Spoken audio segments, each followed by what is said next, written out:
Jair Bolsonaro assina seu último indulto de Natal com perdão de pena para policiais e militares que cometeram crimes. Lula convida Simone Tebet para o Ministério do Meio Ambiente, mas espera aval de Marina Silva. Aloysio Mercadante confirma que vice-presidente chinês e mais 3 ministros participarão da posse do novo presidente brasileiro. E os preparativos no mundo para o Natal, a maior festa cristã da humanidade. Você acompanha agora no RB Notícias.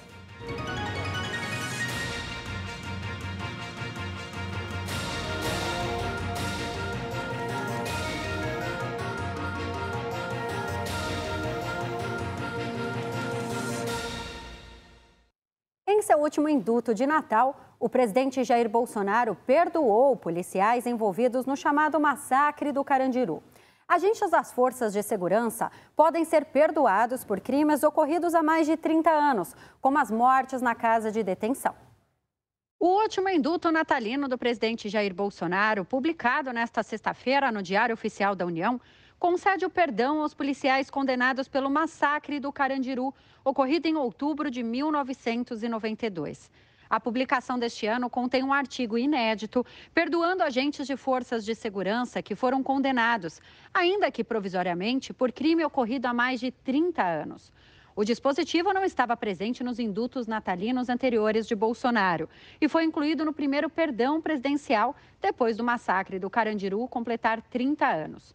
O texto diz que agentes de segurança podem ter perdão à pena de crimes cometidos no exercício da sua função ou em decorrência dela, tenham sido condenados, ainda que provisoriamente, por fato praticado há mais de 30 anos e não considerado hediondo no momento de sua prática. O advogado que defende os policiais, Eliezer Pereira Martins, afirmou que pretende pedir o trancamento da ação. O homicídio só foi incluído no rol de crimes hediondos em 1994, depois da repercussão do assassinato da atriz Daniela Pérez. Terceira colocada na eleição presidencial, Simone Tebet deve assumir o Ministério do Meio Ambiente. Porém, a senadora não quer entrar em atrito com Marina Silva e espera um aval da ambientalista. A ausência de Simone Tebet na lista de ministros anunciado por Lula causou uma certa estranheza. Tebet foi fundamental para a vitória do petista. Durante seu discurso no Centro Cultural Banco do Brasil, o presidente eleito disse ser mais difícil montar um governo do que ganhar as eleições e afirmou que vai contemplar aliados que o ajudaram a vencer as eleições. Difícil montar o governo do que ganhar as eleições. Nós estamos tentando fazer um governo que represente, no máximo que a gente puder, as forças políticas que participaram conosco da campanha. E eu quero dizer para os companheiros que ainda não foram contemplados, que nós vamos contemplar as pessoas que nos ajudaram, porque nós somos devedores, essas pessoas que ousaram colocar a cara e enfrentar o fascismo que estava espraiado nesse país. A senadora queria comandar o desenvolvimento social, mas a pasta é vista pelo partido como o coração do governo e só deve ser assumida por um petista. Assim, quem ficará responsável por este ministério será o Wellington Dias, ex-governador do Piauí. Agora, um entrave precisa ser resolvido. Lula se reuniu nesta sexta-feira com a senadora Simone Tebet e a convidou para ocupar o Ministério do Meio Ambiente. Mas ele ainda precisa conversar com Marina Silva. Marina já foi ministra do Meio Ambiente no primeiro mandato de Lula, quando ainda era filiada ao PT. Se a ministra do Meio Ambiente concordar, Tebet deve assumir o meio ambiente e Marina ficará com a autoridade climática, cargo a ser criado. Caso contrário, Simone pode ser ministra das cidades. Para o comentarista Ney Gonçalves Dias, Marina Silva e Simone Tebet foram peças fundamentais em sua vitória e terá agora que compensar suas duas companheiras. A presidente do PT, Gleisi Hoffmann, esteve na casa de Simone Tebet há pouco tempo e ofereceu a ela o Ministério do Meio Ambiente.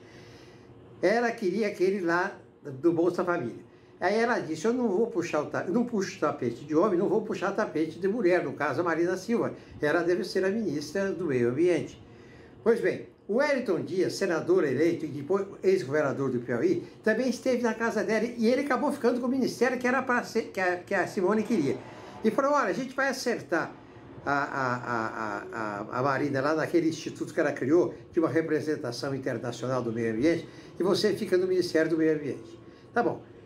O que acontece é o seguinte, a última vez que a Simone Tebet esteve com o presidente Lula foi na Avenida Paulista, no comício da Vitória. Ele ergueu a mão da Simone, agradeceu publicamente, etc.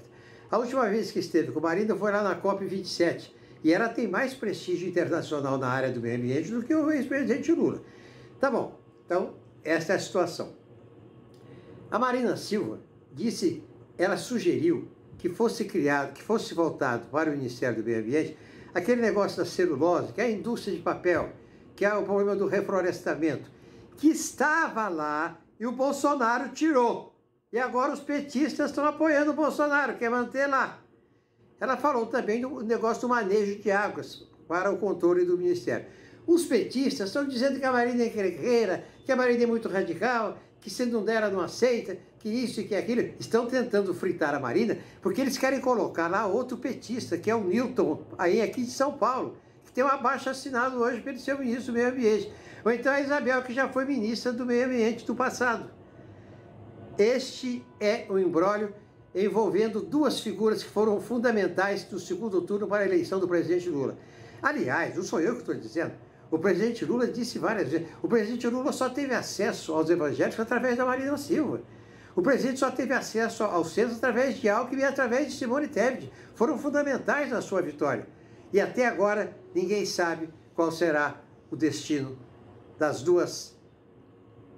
Tiveram importante participação na eleição de Lula.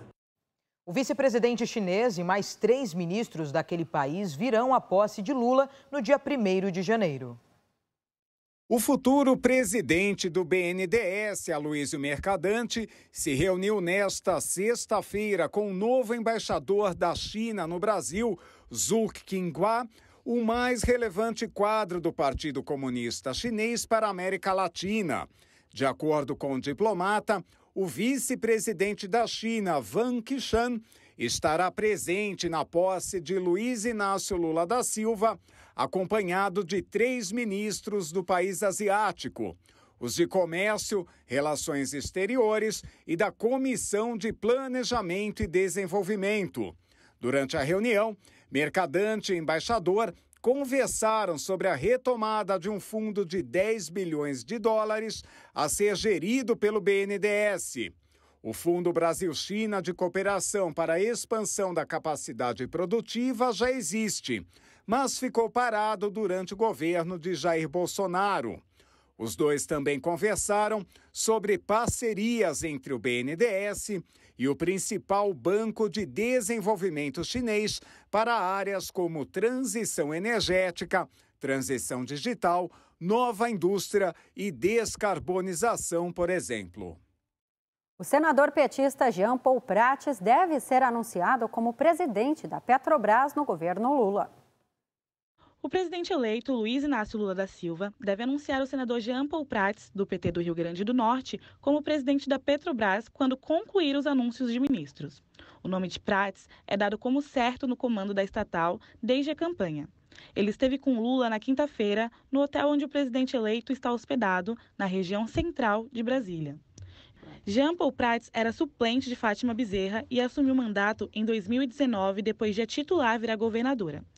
Em 2022, não disputou a eleição e coordenou a campanha do então candidato petista ao Planalto, no Rio Grande do Norte.